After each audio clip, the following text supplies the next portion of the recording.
కొన్ని కంట్రోల్లో ఉండాల్సినటువంటి పరిస్థితి ఉంటుంది. కాబట్టి సోదరులారా, ఒకటి రెండు విషయాలు మాత్రం మీరు వివరించే ప్రయత్నం చేస్తా. ఇవాళ తెలంగాణ రాష్ట్రంలో కేసీఆర్ ఆయన పరివారం 10 ఏళ్ల పరిపాలన విముక్తి కావడం కోసం పొంగులేటి సీనన్న ఏ విధంగానైతే ఎన్నికల సమరంలో కాంగ్రెస్ పార్టీ జెండా ఎత్తి ఈ రాష్ట్రంలో టీఆర్ఎస్ పాలన విముక్తి కోసం నిఠారుగా నిలబడ్డాడో, తీన్మార్ మల్లన్న ఉడతా భక్తిగా కాంగ్రెస్ పార్టీ రాష్ట్రంలో అధికారంలోకి రావడం కోసం నా వంతు చిన్న చిన్న ప్రయత్నాలు చేసుకుంటూ పోవడం జరిగింది. సోదరులారా, వాస్తవానికి కేసీఆర్ మెడల్ వంచిండు, కేసీఆర్ ఏం చేయలే. నేను నా పని నేను చేసుకుంటూ పోయిన అంతే. కాకపోతే ఏం జరిగిందంటే కొన్ని విషయాలు మాత్రం బాధాకరమైనటువంటి విషయాలు. సోదరులారా, నాకు కూడా నా కుటుంబం లెక్క, అందరి కుటుంబాల లెక్కనే నా కుటుంబం కూడా ఉండాలనుకున్నా. కానీ మా భార్య పిల్లలు కొన్ని ఏళ్ల పాటు బాధపడేటువంటి ఒక అవస్థనైతే జరిగింది. పోరాటంలో 100 రోజుల పాటు జైళ్లలో బందీ అయిపోయి కేసులు, దాడులు, హత్యాయత్నాలు, విధ్వంసాలు అన్నీ తీన్మార్ మల్లన్న మీద జరిగినాయి. ఏది జరిగినా తీన్మార్ మల్లన్న మీద చిన్న వెంట్రుక వాలినా మా అన్న పొంగులేటి సీనన్న వెన్ను తట్టి నిలబడ్డాడు, నాకు అండగా నిలబడ్డాడు ప్రతిసారి. సోదరులారా, ఇవాళ ఖమ్మం వేదిక నుంచి, ఖమ్మం పాలేరు వేదిక నుంచి కూడా నేను రిక్వెస్ట్ చేస్తా ఉన్నా, అన్నా నీ తమ్ముని చట్టసభకు తీసుకుపో, నీ తమ్ముని చట్టసభకు తీసుకుపో అన్నా.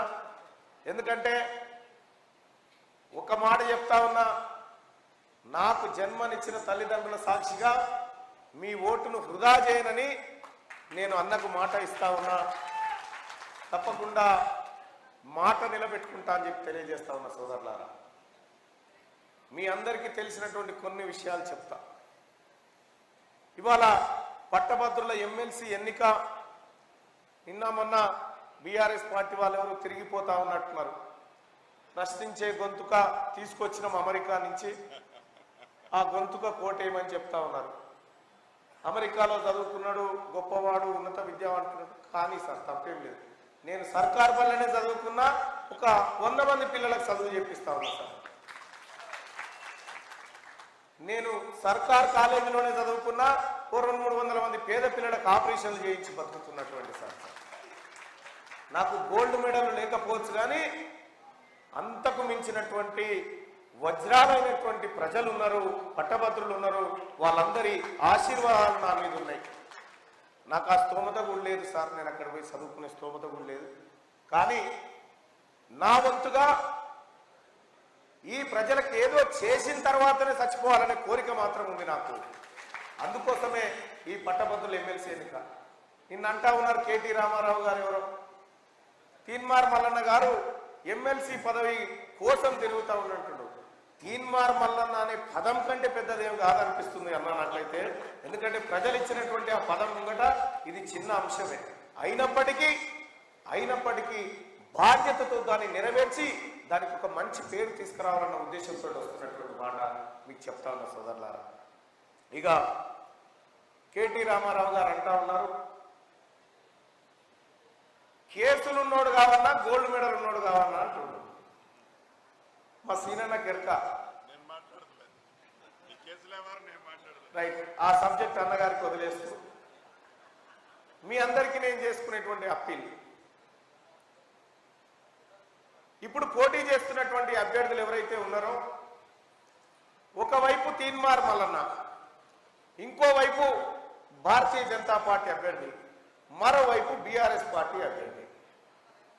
ఇందులో ఏ ఒక్కరు ఈ ప్రజల కోసం అక్కరొస్తారో ఇక్కడ కాదు, ఇంటికి పోయిన తర్వాత నైట్ భోజనం చేసిన తర్వాత కాస్త పడుకునే ముందు ఈ గుండె మీద చెయ్యేసుకొని మీ అంతరాత్మతోని మాట్లాడండి.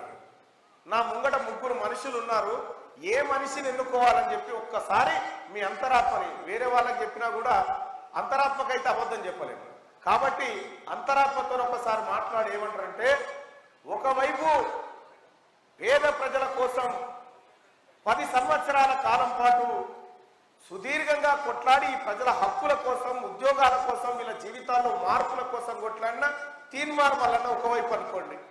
కన్నీళ్లు చూసినటువంటి ఈ బీఆర్ఎస్ పార్టీ అభ్యర్థిని ఇట్లా ఓవైపు చూసుకోండి. సోదరులారా, అప్పుడు మీ అంతరాత్మ ఎవరికి చెప్తే వాళ్ళ కోటేయండి అని చెప్పి తెలియజేస్తా ఉన్నా.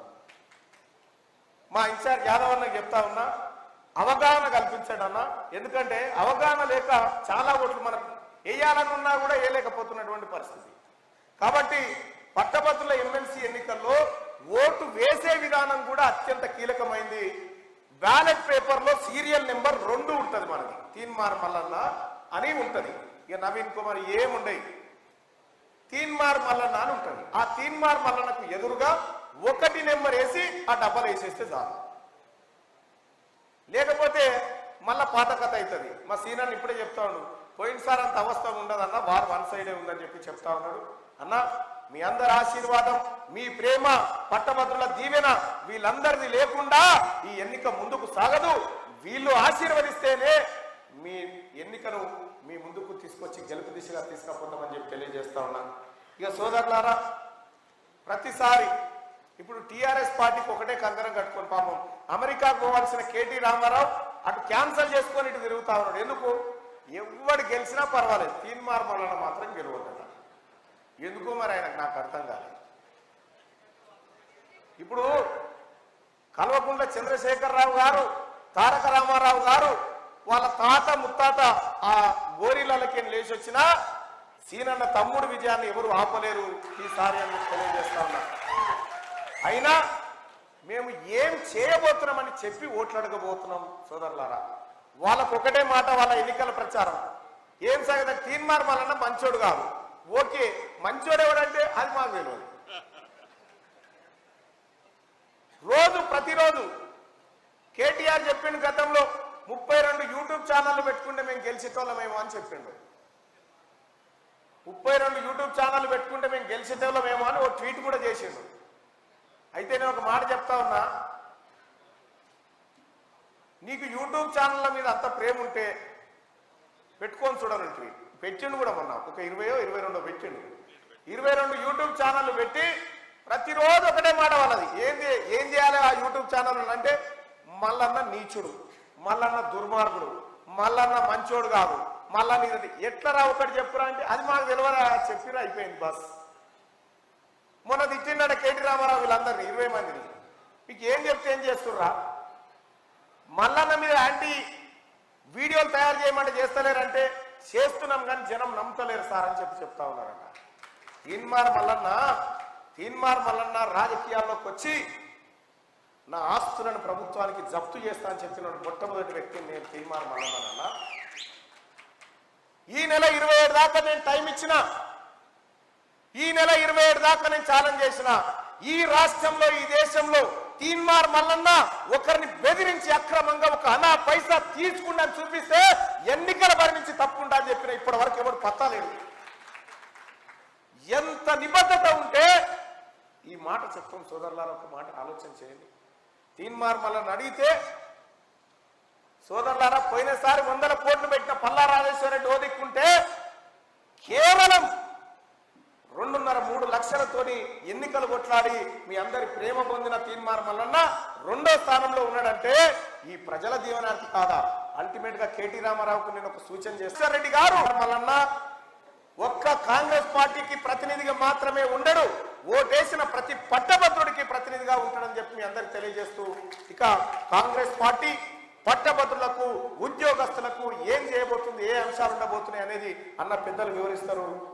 మంత్రి పొంగులేటి శ్రీనివాసరెడ్డి అన్న, ఎందుకంటే నేను ఆ సబ్జెక్టులో పోను. ఒక అభ్యర్థిగా మీ ఓటు అభ్యర్థిస్తూ ఓట్లు వేయించమని చెప్పి కోరుతూ సెలవు తీసుకుంటా ఉన్నాను.